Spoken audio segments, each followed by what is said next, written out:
Well, hello and happy Wednesday again, everyone. It's good to see you today, and I hope you were able to join us this last Sunday for worship, or if not, that you got on and watched it at a different time during the week. If you haven't yet, let me encourage you. It was a great Sunday. We had an amazing message from Pastor Dave and some wonderful worship time, and we talked a little bit about some of our ongoing projects and this new one that we've started, which is our kitchen renovation. And we talked about why the kitchen was so important because it's really sort of serves as a hub for ministry. We may not be having classes in the room, but it definitely makes ministry happen in the rest of the place. So I did have some really exciting news that I want to tell you about in regards to that project today, and it has to do with our fundraising. I asked you less than a week ago. It was last Thursday, less than a week ago. To see if you'd be able to help us raise $35,000 to finish this kitchen project.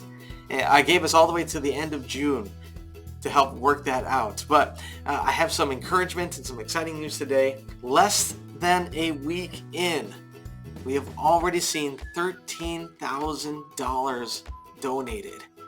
I mean, that's crazy. We're already over a third of the way towards our goal, and we're not even a week in. So thank you to everybody for your generosity and your sensitivity to what God is doing here. And let me encourage you, if God's working on your heart or you've decided that you'd like to partner with the church on this, feel free at any time. You can either give online through our website or you can bring something into the church. Just indicate what it's for. And we're excited. I'm starting to see the movement in there. We're starting to see some things coming off the shelves and getting ready. So it's going to be an exciting time. Also, if we're talking about exciting things, I've got to tell you about what's happening this Sunday. You don't want to miss it. This Sunday for our Sunday morning services, we are actually going to be enjoying worship and many other things led by our very own youth group and many of the teens that call this church home and family. So they have been practicing and working, and they're recording later today, and I am thrilled just to hear it and see it. So join me on Sunday. Let's encourage them. Let's hear what they have for us. And I know that Pastor Dave is preparing another amazing sermon as we continue in this sermon series looking at the portraits of the first followers. So make sure you make a point of that. You want to be there on Sunday, and I can't wait to see you there. So this week I've been thinking a lot about the sermon that Pastor Dave shared with us this last Sunday, which again, if you haven't gone to and haven't seen that, let me encourage you to. It was a wonderful, wonderful Sunday. But as he started his journey with us through some of the portraits of the very first followers of this resurrection movement, and he starts with this man named Barnabas, I was really struck by the way Pastor Dave explained how Barnabas came face to face with this Jesus idea, with this movement of people who proclaimed about this resurrection of this amazing person called Jesus. And when he came face to face with that movement, he didn't just go and check it out. He didn't go just and sort of talk about it and toy with it. There was something about this movement that caused Barnabas to sort of just jump in with 2 feet. He went what we call all in on this Jesus guy without actually having been part of that ministry. He didn't actually meet Jesus. He didn't actually touch Jesus or was a part of it, but there was something about this connection that he was able to make with the resurrected Jesus, even after the fact, that caused him to completely alter and change his life. And eventually, we learn more about Barnabas and how he helps develop this guy that comes up who used to be called Saul, but is now Paul. We really don't get a whole lot, but we do know that Barnabas was all in after he made that connection.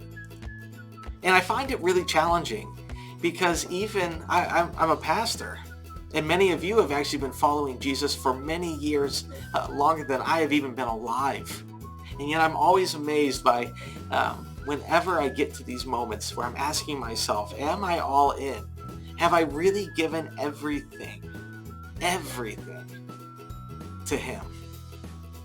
I find that as soon as I get past one thing, and I'm feeling really good about it, that's when God takes the time to say, okay, well, that's great. Now let's work over here. And it's sort of been this process where I used to sort of get frustrated at it because I always felt like, oh, I should be there by now, right? I mean, again, Pastor Jimmy, you should be there by now. But I started to take comfort in the knowledge that God doesn't just work with us and stop.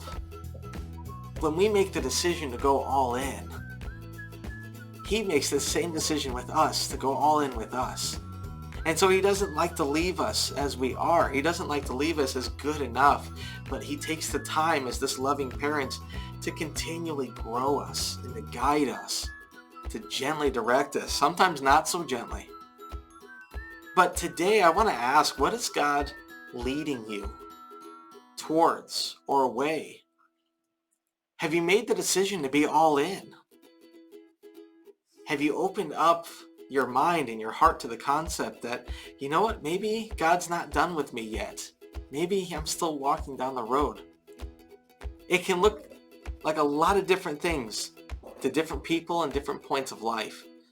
But let me encourage you this Wednesday, if you're not taking the time to sit and actively ask God, what do you have for me? What needs to change in me? How can I be more like you today? Today's a great day to start doing that. So in your prayer time today, be honest. And sometimes it's scary to ask God this because we don't know what he's going to say. But ask God, what do you have for me today?